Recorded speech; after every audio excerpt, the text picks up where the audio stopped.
আপনি দেখছেন আমাদের বিশেষ পডকাস্ট অনুষ্ঠান জাগো মনুষ্য। এই অনুষ্ঠানের মাধ্যমে আমাদের বিশেষ অতিথি সন্তান দলের সম্মানীয় প্রেসিডেন্ট শ্রী শঙ্কর সরকার মহাশয় প্রকৃতি ও মহাবিশ্ব সম্পর্কে আমাদের সবাইকে সচেতন করবেন। এই অনুষ্ঠানটিতে ধর্ম, রাজনীতি, বর্ণ এবং আরও বিভিন্ন বিষয়ের কথা মানুষকে জানিয়েছেন।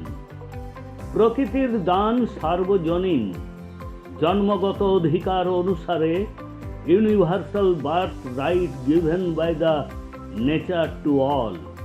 এই প্রকৃতির সমস্ত সম্পদের উপর সকলের সমান অধিকার পাওয়া উচিত। এই সমস্ত বিষয়ে আমাদের বিশেষ পডকাস্ট অনুষ্ঠান জাগো মনুষ্য দেখুন।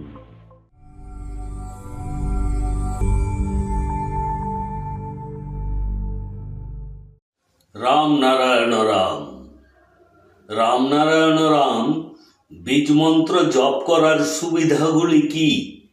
পৃথিবীতে প্রচুর পরিমাণে গাছ রয়েছে, তাদের কোনো ধর্মের দরকার হয় না।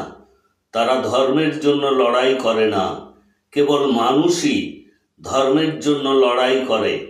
গাছপালার জন্য কোনো মন্দির, মসজিদ, গির্জা নেই। পৃথিবীর 3/4 জল রয়েছে, তবু এখনো পৃথিবীতে জলের অভাব রয়ে গেছে।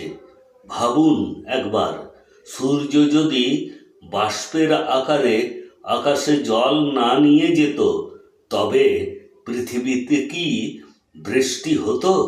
আর বৃষ্টি না হলে কি অবস্থা হতো পৃথিবীর? পান করার জন্য জল প্রয়োজন, গাছপালারও জলের প্রয়োজন।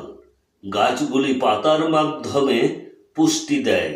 যদি পাতায় ধুলো জমা হয়ে থাকে, তবে সূর্যের আলো এবং বায়ু পাতা গ্রহণ করতে সক্ষম হবে না। অতএব প্রকৃতি বৃষ্টির মাধ্যমে দুটি কাজ একসাথে করে। বৃষ্টির কারণে গাছের পাতা পরিষ্কার হয় এবং পৃথিবীও জল পায়। সূর্যের জন্য, সমুদ্রের জন্য কোনো ধর্ম নেই। পৃথিবীতে শুধুমাত্র মানুষের জন্য ধর্ম প্রয়োজন। মানুষ সব কিছু থেকে প্রকৃতির জ্ঞান পায়, শিক্ষা পায়। বিজ্ঞানীরা গবেষণা করে যা কিছু তৈরি করেছেন, তা প্রকৃতি যা দিয়েছেন সে সব থেকে করেছেন। প্রকৃতি আমাদের জন্য সব কিছু। প্রকৃতিই হলো আমাদের দেহ, ধর্ম, শক্তি, কর্ম, পিতা ও মাতা। প্রকৃতির আসল নাম রাম নারায়ণ রাম।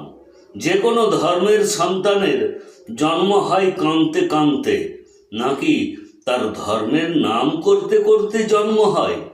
অতএব মহাকাশ এবং প্রকৃতি হলো সর্বশ্রেষ্ঠ। এটাই হলো সব কিছু।